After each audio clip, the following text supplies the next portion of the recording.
दोस्तों बोर्ड ने यहाँ पे कुछ ऐसे नियम लागू किए हैं जिससे रीट जो पात्रता परीक्षा होने वाली है तो उसमें हमारे काफ़ी साथी हैं जिन्होंने बीएड या बीएसटीसी की हुई है तो उनको हो सकता है रीट पात्रता परीक्षा से बाहर भी होना पड़ सकता है, क्योंकि बोर्ड ने यहाँ पे कुछ ऐसे नियम लागू किए हैं जिनके बारे में आपको यहाँ बताना चाहूँगा। क्योंकि सबसे बड़ा जो बोर्ड ने आदेश जारी किया है उसको लेकर अभी भी काफ़ी साथियों में कन्फ्यूजन बना हुआ है। देखो दोस्तों, सबसे पहले अपन यहाँ बात करेंगे कि भाई आप 2 से अधिक फॉर्म भर सकते हैं या नहीं, यानी 1 से अधिक फॉर्म आप किस कंडीशन में भर सकते हैं या नहीं, या फिर आप बीएड या बीएसटीसी का फॉर्म भी भर सकते हैं या नहीं भर सकते, या फिर सिर्फ आप बीएड का फॉर्म भर पाएंगे या बीएसटीसी का ही फॉर्म भर पाएंगे। क्योंकि देखो काफ़ी साथी ऐसे हैं जिन्होंने जैसे बीएड किया हुआ है, बीएसटीसी नहीं की हुई है।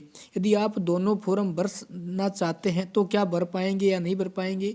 और उसके अलावा काफ़ी साथी ऐसे हैं जो 1 से अधिक फॉर्म कई बार भर देते हैं, तो कई बार वो सोचते हैं कि चलो भाई हो सकता है रीट पात्रता परीक्षा 2 दिन हो जाए, 2 पारियों में हो जाए तो हम दोनों दिन पात्रता दे के आ जाएंगे। हो सकता है हमारी एक दिन पात्रता क्लियर नहीं हो तो दूसरे दिन हमारी पात्रता है वो क्लियर हो जाएगी, ठीक है ना।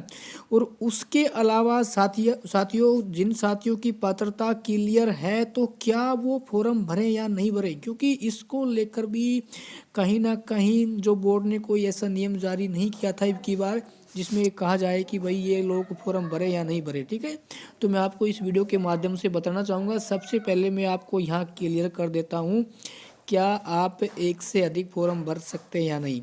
देखो दोस्तों, सबसे पहले जैसे आपने बीएड कर रखी है और बीएसटीसी नहीं कर रखी और आप चाहते हैं कि भाई मैं बीएड का भी भरूं बीएसटीसी का भरूं, तो बिल्कुल आप इन दोनों का फॉर्म भर सकते हैं, ठीक है ना। और चाहे बीएसटीसी वाले हैं, यदि आपने बीएड कर रखी है तो भी आप बीएड और बीएसटीसी लेवल 1 व लेवल 2 में आप अपना आवेदन कर सकते हैं और दोनों का आप एग्ज़ाम दे सकते हैं।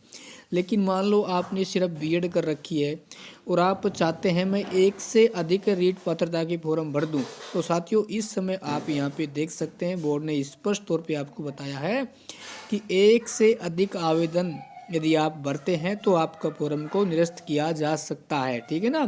तो आपको इसको सोच समझ के भरना है। जैसे मान लो आपने सिर्फ बीएसटीसी कर रखी है और आप चाहते हैं कि मैं पात्रता के भाई 1 से ज़्यादा फॉर्म भरना चाहता हूँ। कई साथी क्या हैं, कई बार ज़्यादा दिमाग लगा लेते हैं ना, तो इस नियम का विशेष तौर पे आपको ध्यान रखना है, ठीक है। और उसके अलावा जैसे मान लो कि किसी साथी की पात्रता क्लियर है तो बोर्ड ने स्पष्ट कर दिया है, आप यहाँ पे देख सकते हैं कि जो आपकी रीट पात्रता है वो क्या है, आजीवन रहेगी। तो 2025 में जो पात्रता होने वाली है तो उसका यदि आप एग्ज़ाम देना चाहते हैं या नहीं देना चाहते हैं, कोई कंपलसरी नहीं है, आपके ऊपर डिपेंड है।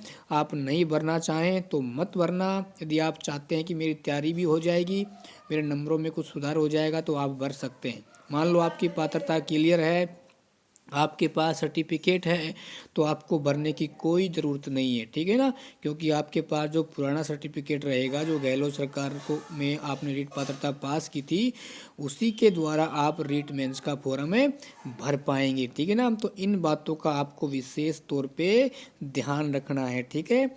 तो साथियों मेरा यहाँ पे एक उद्देश्य बनता था कि काफ़ी मेरे यहाँ पे जो प्यारे प्यारे भाई बहन हैं उनके मैसेज आ रहे थे कि सर हम बीएड बीएसटीसी का फॉर्म भरना चाहते हैं, क्या भर सकते हैं। बिल्कुल साथियों भर सकते हैं, ठीक है ना।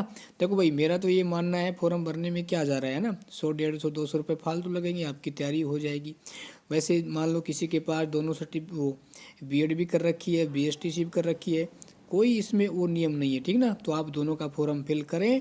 लेकिन वो साथी 2 फॉर्म फिल नहीं कर सकते जिनको समस्या आ सकती है, जैसे आपने सिर्फ बीएड कर रखी है और 1 से अधिक आप पात्रता का फॉर्म भरना चाहें, तो उस समय आपको इस नियम को ध्यान रख लेना साथियों। देखो समय सबसे बड़ा बलवान होता है, जो समय से पहले समझ आएगा आने वाले समय में उसको समस्या नहीं आएगी, ठीक है ना। और जिनके पास पात्रता का सर्टिफिकेट है आराम से अपनी रीट मेंस की तैयारी करो, क्यों टेंशन ले रहे हो, ठीक है ना। जब आप भाई पात्रता आजीवन है तो आप तो भाई बिल्कुल है ना जिंदाबाद हैं, आपको डरने की क्या आवश्यकता है, ठीक है। बोर्ड ने भी यहाँ पे स्पष्ट कर दिया है, ठीक है। तो मस्त रहें और खुश रहें।